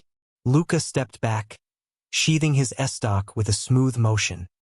His demeanor was entirely relaxed, his smirk back in place, as if the predator Cedric had faced mere seconds ago had been an illusion. Cedric stood frozen, his mind struggling to reconcile the man before him with the overwhelming presence he had felt during the duel. His hand instinctively rose to his neck, his fingers brushing the shallow cut there. The faint sting and the warm, Sticky blood confirmed it. None of this was a dream. He watched as Luca turned and began to walk away, his movements casual and unconcerned, as though nothing extraordinary had happened. For a brief moment, Cedric even questioned whether the terrifying intensity he had seen in Luca's eyes was real or just a trick of his mind. But the blood on his fingers told him otherwise. As Luca disappeared from view, Cedric clenched his sword tightly, his knuckles turning white. His pride, his training, his resolve, all of it had been shattered in a matter of moments. Yet, more than his defeat, it was Luca's parting words that lingered. "Remember your place." The words echoed in Cedric's mind, leaving behind a cold, hollow feeling that he couldn't shake. As Lucavion strolled away from the aftermath of the duel, his movements relaxed and his smirk intact, Vitalyara's voice cut through his thoughts with her usual teasing lilt. "Haven't you gone a bit overboard?" "What does that mean?" Lucavion replied inwardly, though the faint amusement in his tone made it clear he already knew what she was referring to. "That was crushing," Vitalyara remarked, her voice carrying a mixture of curiosity and reproach. "You didn't just win. You dismantled him. Completely." "That's how I am," Lucavion replied simply, his smirk deepening as he adjusted his coat. "You know that." "Oh, I can see that," Vitalyara said, her tail flicking playfully in his peripheral vision. "But was it really just about teaching him a lesson? Or was there a little jealousy in there?" Lucavion stopped mid-step, arching an eyebrow as he glanced to the side, as though Vitalyara were physically perched beside him. "Jealous? Really? Your reaction felt a bit excessive for someone who doesn't care," Vitalyara pressed, her tone dipping into mock accusation. All those whispers, the theatrics, the lingering menace. Very dramatic for a simple reminder of place. Lucavion chuckled softly, shaking his head as he resumed walking. "Let's just say, I despise entitled people." "Entitled?" Vitalyara's curiosity was genuine now. "That's all?" "Yep, that's all," Lucavion replied, his gaze drifting toward the horizon as he mulled over his words. "Ahem."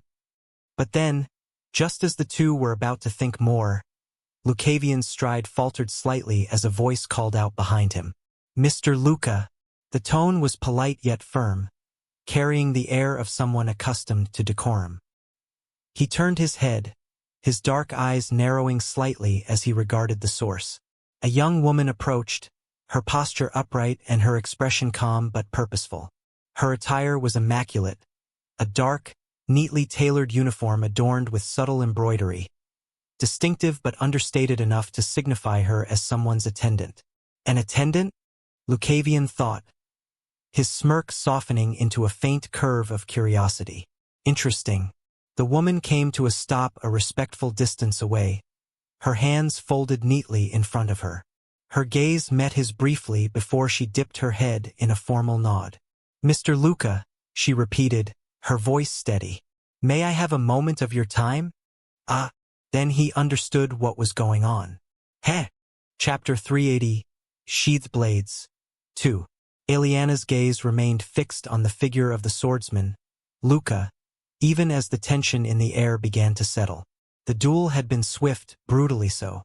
It wasn't a drawn-out battle of attrition but a precise, devastating dismantling of Cedric's skill and pride. The sheer efficiency of it had left her both fascinated and unsettled. One clash, she thought, her gloved fingers tapping against the armrest of her chair. Just one clash and it was over. Is that normal? Her curiosity brimming, she turned her veiled face toward Madalena, who stood silently by her side. "Madalena," she began, her voice calm but edged with intrigue. "What I just saw, is that common? Do duels end like that so quickly?" Madalena's lips tightened, her expression pensive. "No, my lady, it is not normal. Most duels, even among skilled swordsmen, involve an exchange of blows, a testing of one's opponent, if you will. What you witnessed here is rare."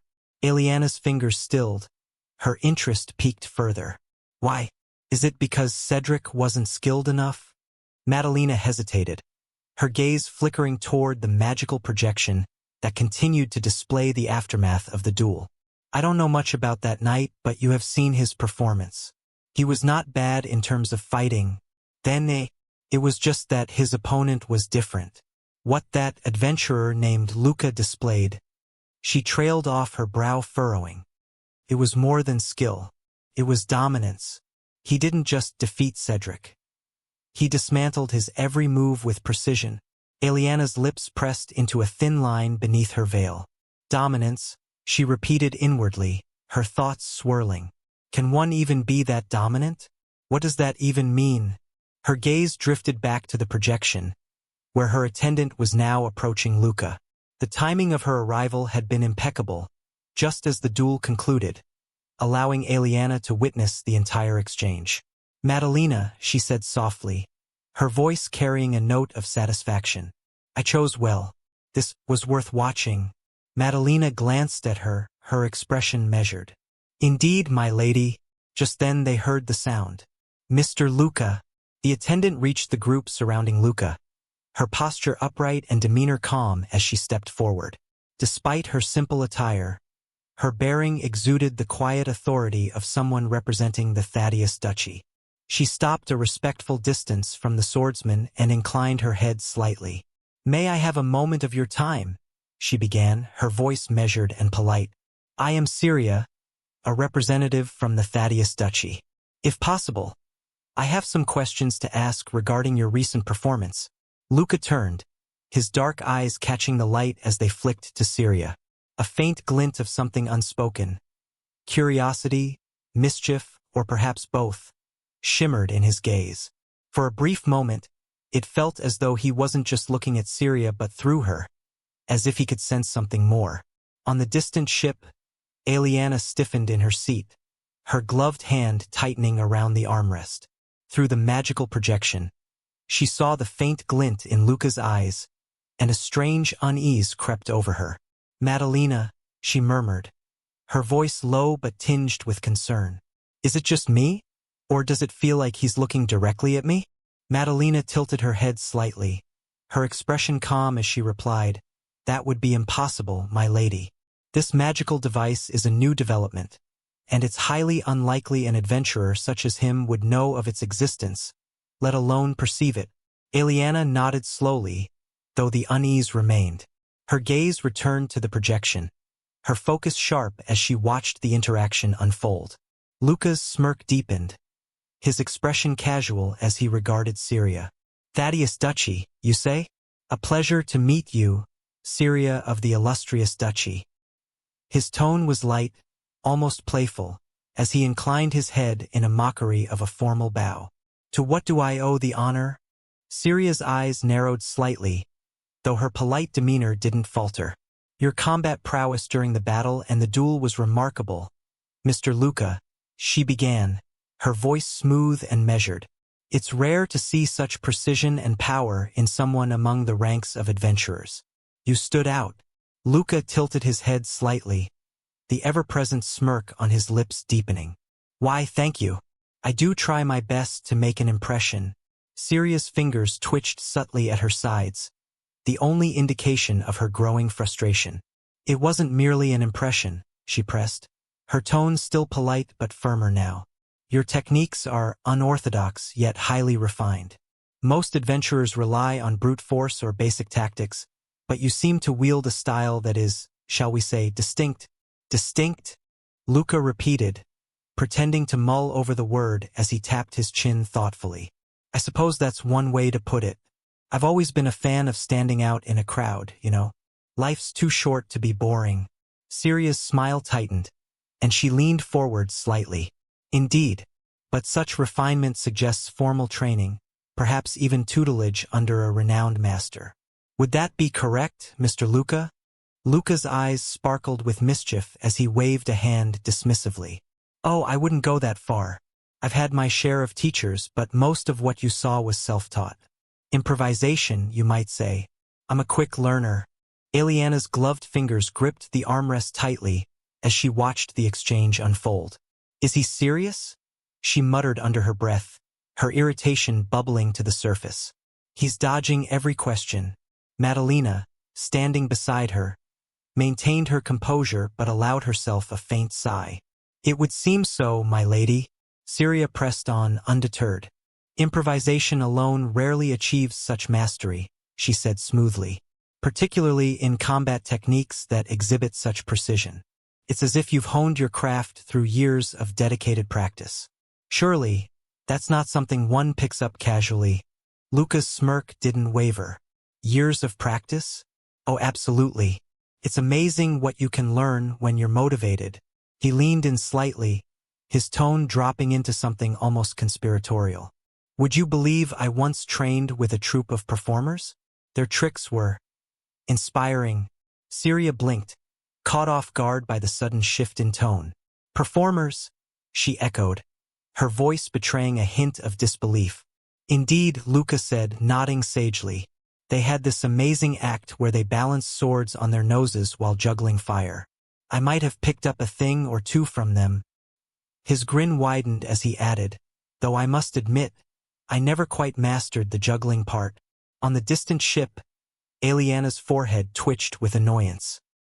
He's mocking her, she hissed, her voice low but seething. How can someone like him be so insufferably flippant? Madalena's expression remained neutral, though her patience was clearly being tested. He is unconventional, she said diplomatically, but I believe he knows exactly what he's doing. Syria, to her credit, recovered quickly, her lips curving into a tight but still polite smile. Your sense of humor is as sharp as your blade, Mr. Luca. But surely, there's more to your story than juggling and sword tricks. Luca chuckled, folding his arms across his chest. Oh, I'm sure there is. But where's the fun in giving everything away at once? A little mystery keeps things interesting, don't you think? Syria's composure cracked for the briefest of moments, her brows twitching as she struggled to maintain her polite facade. Of course, she said, her tone clipped. But some mysteries are worth unraveling, especially when they could prove beneficial to the right people.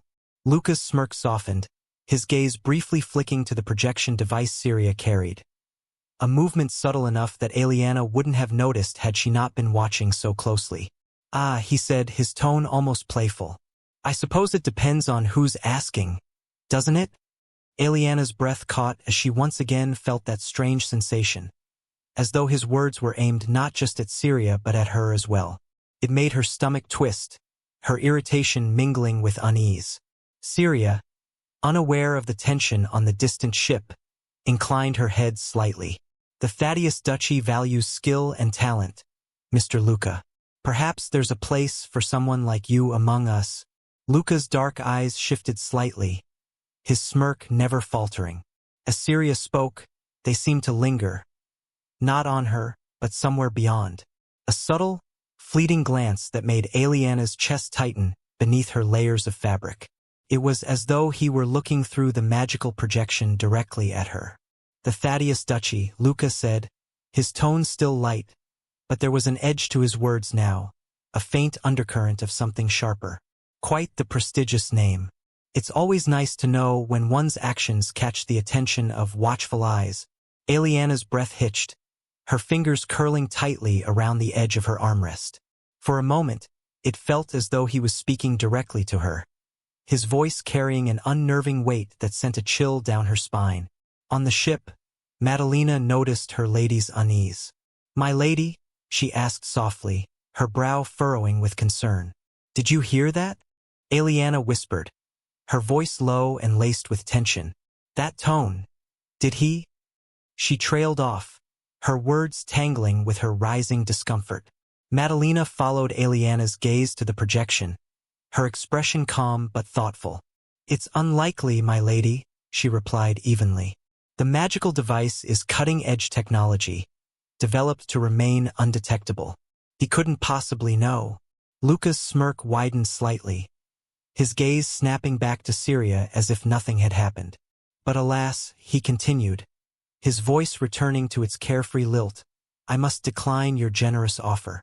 Freedom suits me too well to trade it for anything else, no matter how tempting. Syria's polite smile remained, though the little twitch at the corner of her mouth and the tension in her posture betrayed her frustration. Is that so? she said, inclining her head. Thank you for your time. Then Mr. Luca, thank you for your time too, Miss Syria. Hello everyone.